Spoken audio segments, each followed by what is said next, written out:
Bonjour et merci de nous retrouver pour cette nouvelle émission de Sienne TV. Je reçois aujourd'hui le président du Césaire, Jean-Louis Chauzy. Le Césaire, c'est le Conseil économique, social et environnemental régional. Alors, pour commencer, on a un nouveau Césaire depuis le 1er janvier 2018 de cette année, tout simplement dû, j'imagine, à la fusion des deux régions, car avant, on avait Languedoc-Roussillon et Midi-Pyrénées, donc maintenant, on a Occitanie. On a vécu, nous, pendant 2 ans, une phase de transition, selon le terme du gouvernement. Quand la loi sur la recomposition des régions a été adoptée, la ministre Marie Lebranchu, par décret, a fixé un nouveau Césaire par région, par addition des deux, ou des trois selon les régions, Nouvelle-Aquitaine ou Grand Est, ou Grand Est. Et à la fin de la période transitoire, en janvier 2018, le préfet de région a convoqué, en le réformant complètement, le premier Césaire de la région Occitanie, dont j'ai été élu le 31 janvier 2018. Alors, on va rentrer dans le détail de ce qu'est le Césaire, puisque on en entend souvent parler, on le voit, on dit la vie du Césaire, voilà, mais c'est rare qu'on puisse connaître exactement ce que c'est et quel est son rôle. Alors, on va commencer par tout simplement ce que c'est. Alors, est-ce qu'on pourrait dire, si on voulait vulgariser vraiment, avoir un lieu d'écoute, d'échange et avoir un avis un peu plus posé que ce qu'impose l'actualité, si on voulait vulgariser? Alors d'abord, l'histoire du Césaire, c'est l'histoire de la construction de la région, ce qu'on a oublié. La dernière loi du gouvernement Chaban-Delmas, juillet 72, c'était la création d'une loi pour la création des régions, établissements publics régionaux, composé de parlementaires, représentant des collectivités, et placé à côté de l'établissement public. Ça s'appelait le comité économique social régional. La loi disait qui, par ses avis, participe à l'administration de la région. Ça, c'est notre histoire, parce que souvent on est assimilé au Conseil économique social de la République. On n'a rien à voir avec le Conseil économique social de la République. Et les prérogatives ont été renforcées par les lois de centralisation portées par Gaston Defferre en 1982. Ça, c'est notre existence. Donc, la loi dit que nous participons par nos avis à l'administration de la région. Donc, c'est une grande implication dans la vie régionale. Alors, c'est d'autant plus important qu'on va détailler notamment qui il y a dans ce Césaire, mais c'est d'autant plus important que ça permet peut-être d'avoir dans les avis, dans les enquêtes que vous faites, dans la réflexion que vous menez, peut-être quelque chose qui est décorrélé de la pression électorale ou de la pression politique. On va justement rentrer dans la constitution qui y a dans le Césaire. Alors, au total, vous êtes combien?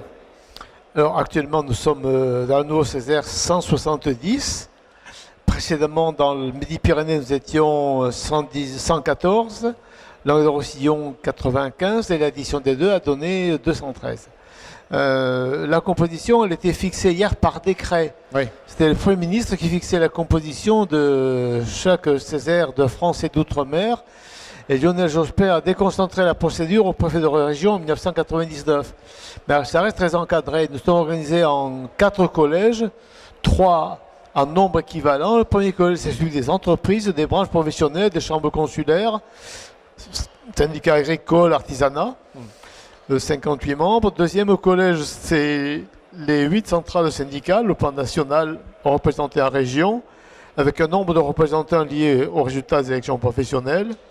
Et un troisième collège très composite, très complexe, qui s'appelle Vie collective et qui regroupe l'enseignement supérieur, la recherche, les ONG, les parents d'élèves, les chasseurs, les pêcheurs, les représentants du logement, du sport.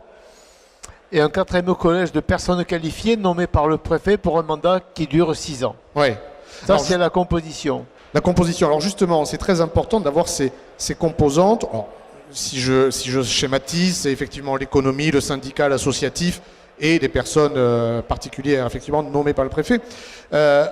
Comment se décident les personnes qui feront partie, mettons, du collège représentatif de l'économie, 58, comment ça se choisit? Le préfet, presque un an avant la fin de la mandature du Conseil économique social, discute avec le président d'exercice, la région, pour voir quelles sont les évolutions apportées en fonction de l'environnement, tissu économique. Bon, par exemple, en Midi-Pyrénées, on avait un poste pour les houillères, les charbonnages. Oui.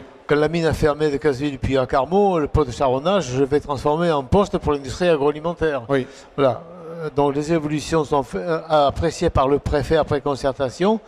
C'est lui qui arrête, qui signe un premier arrêté et qui fixe la liste des organisations habilitées à avoir un ou des représentants.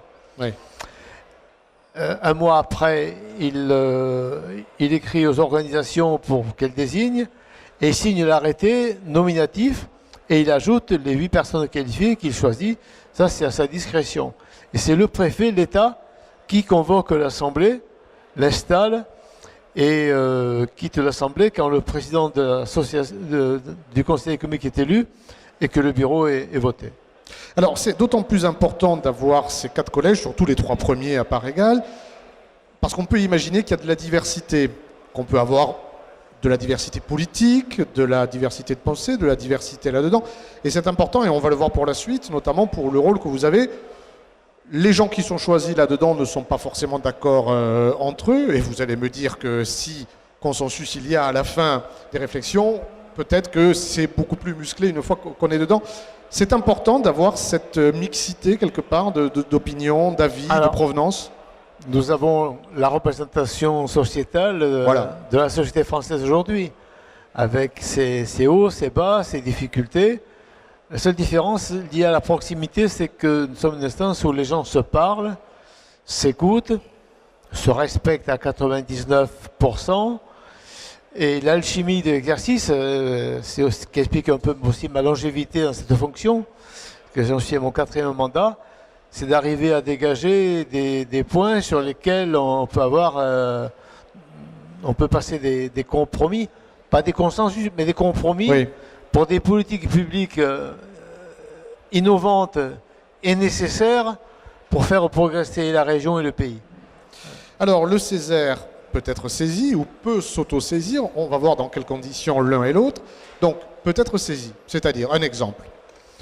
Un exemple, le président de région vient de m'écrire pour faire une contribution en moins de 3 mois sur le prochain schéma régional d'aménagement, développement durable et d'égalité des territoires, le SRADET, qui aura force de loi quand il sera promulgué dans un an après la signature d'un arrêté par le préfet, donc il s'imposera au tiers, sur les critères de l'attractivité, ceux qui font de l'attractivité de la région Occitanie. Et nous avons 3 mois pour rendre une copie. Alors là, concrètement, le travail, donc vous allez monter une commission, j'imagine. Le travail concret, c'est quoi? Étudier tous les paramètres, essayer de se dégager quelque chose? Déjà, regardez ce qu'on a produit sur le sujet, en menant le combat pour défendre l'accession des LGV pour le sud-ouest européen, Bordeaux, Toulouse, Montpellier, Perpignan, Bordeaux, Espagne. L'accès au TGV est un critère d'attractivité. Bien sûr. En votant notre avis sur la convention ferroviaire, on a aussi apporté notre mot, fait passer des messages sur le service public de voyageurs sur tous les points du territoire. Voilà, donc il y a beaucoup de rapports qui montrent à quoi on sert. Aujourd'hui, on fonctionne sur deux exigences de la loi. C'est que la région est obligée de nous saisir sur le budget. Là, on prépare notre avis sur les orientations budgétaires. Dans 1 mois et demi sur le budget de la région, sans nos avis sur les finances, donc le budget, la région ne peut pas délibérer. Oui. Elle peut ne pas nous écouter, mais elle ne peut pas délibérer sans avoir notre avis. Et j'ai obtenu depuis longtemps le droit de présenter nos avis à la tribune de la région, ce qu'aucun de mes collègues ne fait au plan national. Alors vous avez également lutté, c'est peut-être un bien grand mot, mais vous avez fait en sorte d'avoir une certaine indépendance, en tout cas d'esprit, parce qu'on pourrait dire, finalement, le Césaire, c'est l'organe de la région, le Césaire fait ce que lui dit la région. Vous avez bataillé pour dire, on a des avis qui iront peut-être pas, toujours dans l'intérêt de la région, peut-être pas dans la vision politique des élus. Alors ça, c'est sûrement l'exercice le plus difficile au plan national, au plan général, parce que nous tenons les compétences de la loi, du Parlement, et les moyens d'exercer les compétences de l'Assemblée régionale. Et donc, c'est une discussion pour avoir les moyens humains, financiers, de fonctionner. Le personnel est mis à disposition par la région pour faire fonctionner la 2e Assemblée régionale. L'indépendance, elle se gagne tous les matins. Oui. Ça repose sur 2 principes, la droiture dans les comportements mais l'autonomie de penser et d'écrire, sinon nous ne servirions à rien. Ouais. On n'est pas une assemblée d'aboyeurs et non, on n'est pas non plus les porteurs de valises. Mais moi, j'ai toujours calé mes principes de fonctionnement sur cette base-là et nous restons respectés et donc utiles. On n'est pas à la Cour des comptes, hein, voilà. C'est pas non plus l'opposition de Sa Majesté. Alors justement, parmi, on a relevé quelques mots d'élus. Un élu qui dit « Nos services ont le nez dans le guidon. Cette instance, sortie du cadre électoraliste, a du temps pour produire des analyses stratégiques à long terme. » Effectivement, quand on est politique, peut-être on est...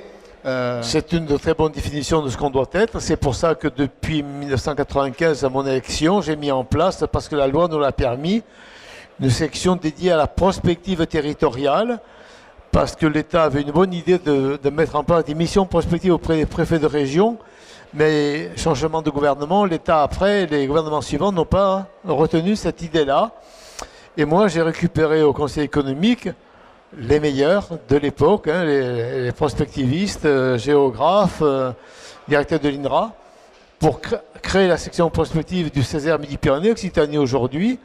Et on a toujours gardé cette fonction de recul, d'analyse des tendances lourdes, pour travailler sur plusieurs scénarios d'évolution de la région, démographie optimale, création de richesses, ou bien des scénarios déclinants, scénarios rose, noir, tendanciels. Et c'est les travaux les plus difficiles que l'on fait, mais sûrement les plus utiles. Oui. Et je dirais, avec un peu de recul, que si on vous avait écouté beaucoup plus tôt, on aurait évité les embarras de Paris, je veux dire les embarras de Toulouse, puisque nous avions dit il y a plus de 15 ans, 20 ans, que cette ville devait se préparer à accueillir 1 million d'habitants. Les élus de l'époque avaient dit, mais non, ça ne nous intéresse pas, mais on est aujourd'hui à 1 200 000 habitants. Il suffit d'aller sur la rocade un mardi matin pour voir que c'est un problème. Alors justement, c'est très important puisque nous avons une région qui peut poser problème puisque elle est très disparate. C'est-à-dire qu'on a vraiment des pôles d'attractivité, bien sûr les grandes métropoles, Toulouse, Montpellier. Nous avons des petites zones aussi qui sont très attractives.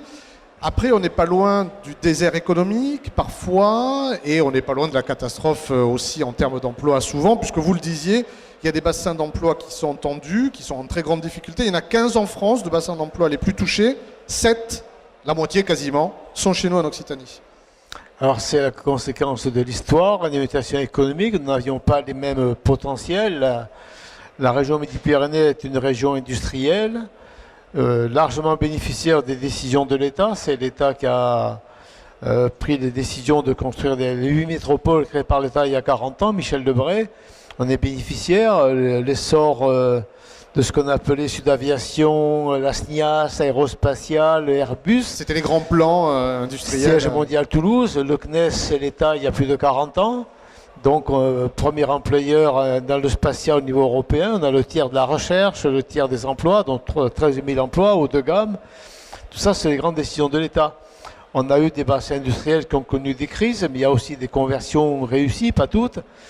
Et Languedoc-Roussillon était plutôt mono-industrie, mono-activité, avec la viticulture qui, en 30 ans, avec toutes les crises, a perdu la moitié des surfaces, la moitié des emplois, mais qui est quand même devenu le premier bassin viticole au monde et représente 5 milliards de chiffre d'affaires à l'export, ce qui est assez remarquable.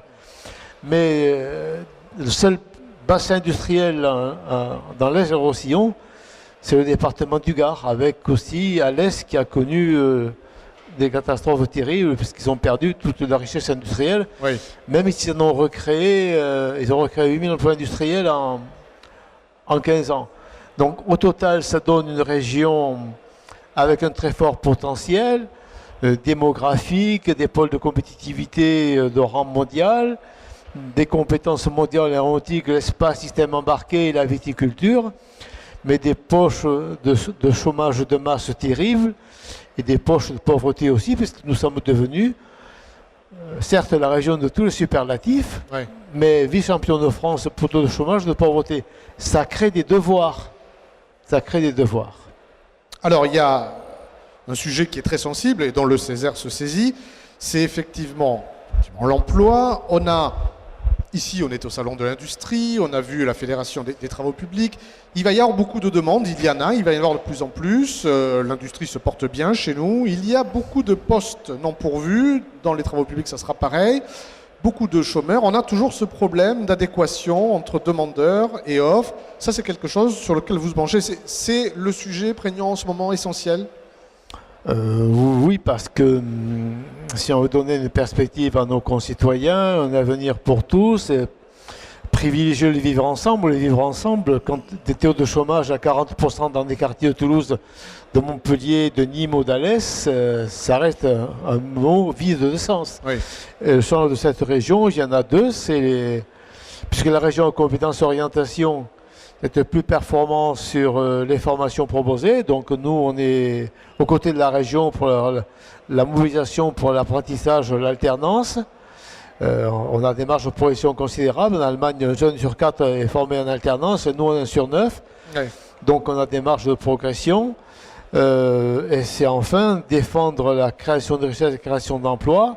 L'industrie n'est pas un gros mot, je ne dis pas ça parce qu'on est Océane, mais notre pays a trop fait de rapports sur la fin de l'industrie pour avoir un rapport réel mais tardif, et donc il faut se mobiliser sur la structuration des filières. Nous, actuellement, on travaille sur la filière dermocosmétique parce que tout le monde a oublié qu'avec le groupe Pierre Fabre et Aven, on est champion d'Europe, mais qui le sait. Donc c'est comment structurer de nouvelles filières pour créer de la richesse et de la valeur dans les territoires. Ça, c'est le change. Créer des richesses pour l'emploi et mieux orienter les jeunes pour répondre à l'adéquation offre d'emploi, offre de formation. Et là, on est à côté de la région pour les mêmes objectifs, réussir et réussir ensemble. Alors ça, c'est essentiel, puisque effectivement, les lycées, c'est la compétence de la région, la formation aussi. Et il y a eu peut-être 30, 40 ans de dénigrement de ces métiers, de l'industrie, des travaux publics, de ces métiers manuels quelque part. Or, aujourd'hui, ces métiers sont montés en compétences, sont ouverts aux garçons et aux filles. Ça, par contre, on ne le sait pas ou on ne le met pas assez en avant. Au Césaire, on observe aussi dans les réflexions ce qu'on pourrait faire à ce niveau-là. En se mobilisant, on va rendre dans 15 jours un rapport sur l'apprentissage, l'alternance. Donc, on se mobilise sur ces questions-là. On voit bien les évolutions. On a les représentants des branches, les syndicats de salariés. Les TP, aujourd'hui, les travaux publics, intègrent beaucoup de technologies, beaucoup de machines. Je m'intéresse parce que la géographie fait que je suis né à Rodez, donc j'ai l'usine Bosch, 1600 CDI dans l'industrie sur la filière diesel. L'usine, c'est l'usine tout le superlatif. Champion d'Europe pour la qualité industrielle, les relations sociales, la qualité au travail. On peut rentrer dans une usine, s'asseoir par terre en costume et se relever sans tâche. Donc aujourd'hui, l'industrie, c'est moderne, c'est propre. Les conditions de travail qui sont négociées chaque jour. Donc les métiers sont attractifs. Les travaux publics ont fait des efforts de formation considérables pendant la crise et depuis. Et on veut même des femmes avec des combinaisons et à des postes d'encadrement.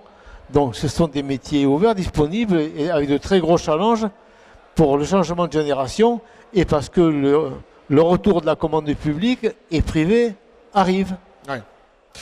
Écoutez, j'espère qu'on aura réussi à mieux faire connaître le Césaire, son action, son rôle. Jean-Louis Chauzy, je vous remercie beaucoup.